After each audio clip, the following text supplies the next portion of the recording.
বামনপুকুর খাসের পাড়া তোমার মানে মেন বক্তব্য ছাত্র নাকি? নাহমাদুহু ওয়া নুসাল্লি আলা রাসূলিহিল কারীম। আমরা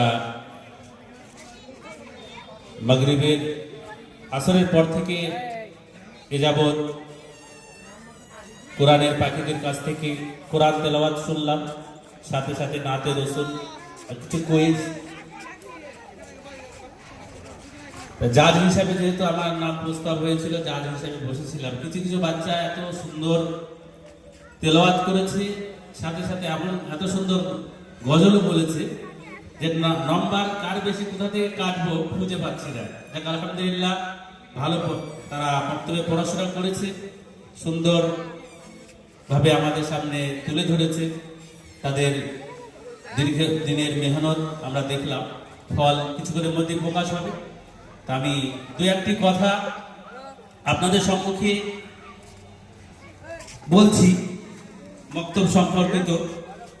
তারপরে আমি সর্বপ্রথম ধন্যবাদ জানাই আমাদের নতুন গ্রাম মসজিদের ইমাম সাহেবকে, সাথে সাথে আমাদের বন্ধুবর আমাদের মায়াপুর বামনপুকুর ব্লক জমিয়তুল উলামা হিন্দের সহসভাপতি মৌলানা আহমদুল্লাহ সাহেব,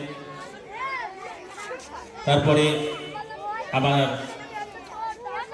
সাথী বা আপনাদের এই বক্তব্যের শিক্ষক জনাব মৌলানা আজাদুর রহমান সাহেব এবং মসজিদ কমিটি সদস্যবৃন্দ এবং আজকের এই জলসার আয়োজক যে ক্লাবের সাথী বা বন্ধুরা দিয়েছে, তাদেরকে প্রত্যেককে আমার অন্তঃস্থল থেকে ধন্যবাদ। আমি দু একটি কথা বলেই ছেড়ে দেবো। আল্লাহ নবী সাল্লাল্লাহু আলাইহি সাল্লাম, বাচ্চারা বলছিল যে আমাদের নবী সাল্লাল্লাহু আলাইহি সাল্লাম নবুয়াত পেয়েছিলেন 40 বছর বয়সে। আমরা সবাই শুনেছি কথাটা। তা 40 বছর আগে তো উনি ইসলাম প্রচার করেনি।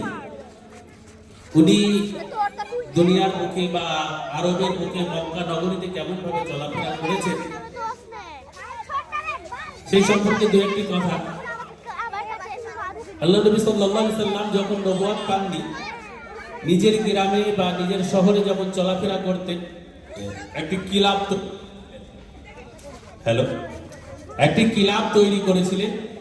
যে কিলাবের নীতিমালা ছিল যে আমরা অসহায় মানুষের পাশে দাঁড়াবো, অসুস্থ মানুষদের সেবা করব।